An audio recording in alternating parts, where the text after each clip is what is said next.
is up, guys? It is John here. It's 6 in the morning. We're just headed, driving right now to Willow Springs.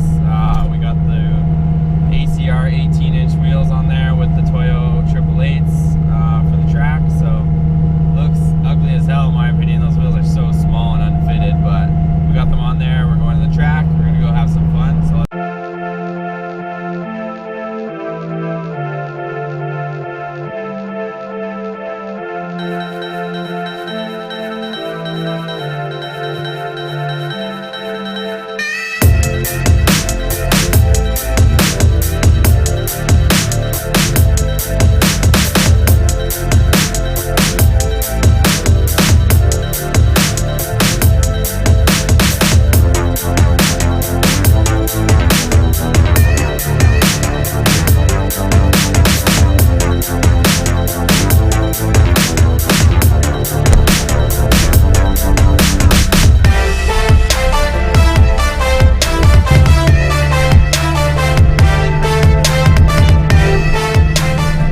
okay, so we are finally here.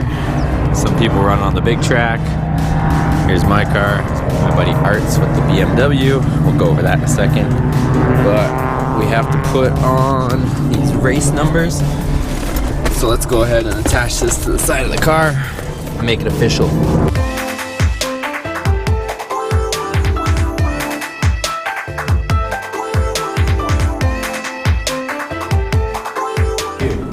Which is hard to do in your car. It's a fairly safe track as far as runoffs are pretty nice and everything. It's not overly technical. There are some technical elements that make it very interesting. But it is a good balance of speed to handle it. That's why you see a lot of it. It's probably a lot better to learn on this one because you're not going so fast that you're thinking death. You're just damn, that's going to be expensive. Hopefully I have a vacuum to get all the dirt out too. Okay, so we did a little warm-up session just to basically familiarize with the track. I'm gonna go for a second run here soon, but this is it.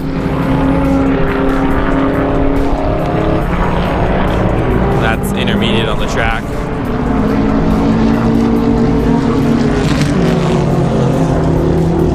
Here's my buddy Art's car, 1984 BMW, basically fully gutted, fully raced out, and he's running slicks on it too, so he's keeping up well with all the other cars, but should be pretty fun. Me and him went out in the advanced class just because it's less traffic and we're running a decent pace, so I'll get some footage on this one and let's see what we can do. A few nice cars here.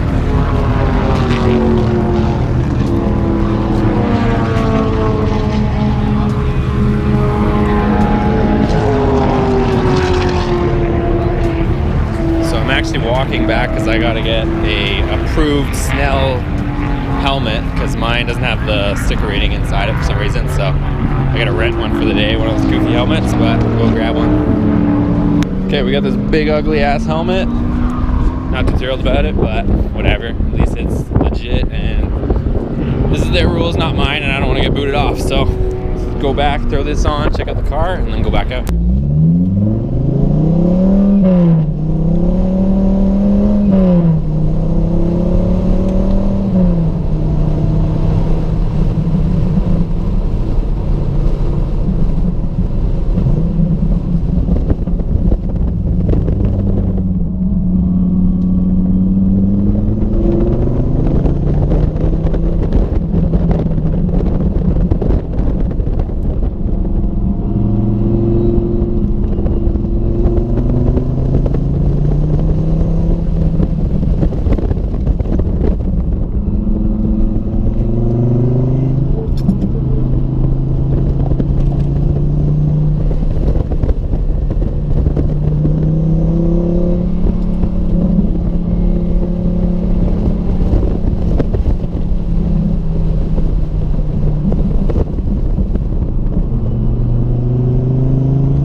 my car. It's doing some sort of weird smoking thing. So, not sure what it is. It's only when I'm off the gas. So, off the gas a couple corners, but on the whole track. So, basically, we shut her down for now. We're gonna go see Art. Art's out driving right now. So, let's go see him do some laps.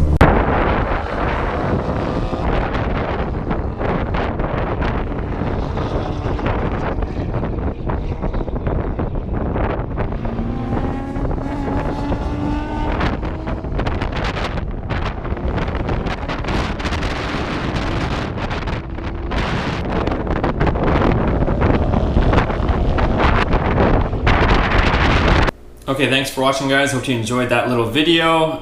So basically what the conclusion was I was freaking out. I thought maybe there was something wrong with the car, but it turns out that was not the case. So what was happening was, if you notice on the track, basically you come downhill, there's that fast straightaway, and then there's that hill that basically you're on the brakes through that chicane. And what was happening is every time I was on the brakes through that section, basically oil was getting jammed up in the front of the engine and the valve covers and whatnot. And the stock PCV, positive crankcase ventilation system, was basically just gulping up, like it was taking a gulp of oil every single time I would hit the brakes and be hard on the brakes through that corner. So basically the G-forces are forcing the oil to be sucked up from that PCV valve. And then that's when I would be on the brakes, and then when I got to the bottom of the hill and I get back on the gas, it would basically take a breather, a breath of oil, and it would puff out a little bit of smoke, but then it would be fine for the whole track again. So I was a little bit worried. I didn't want to break anything, of course, but basically we found that out because it's good to run a catch can on those cars if you're going to be pushing them that hard. So I do have a catch can setup that I'm going to be installing on that as well.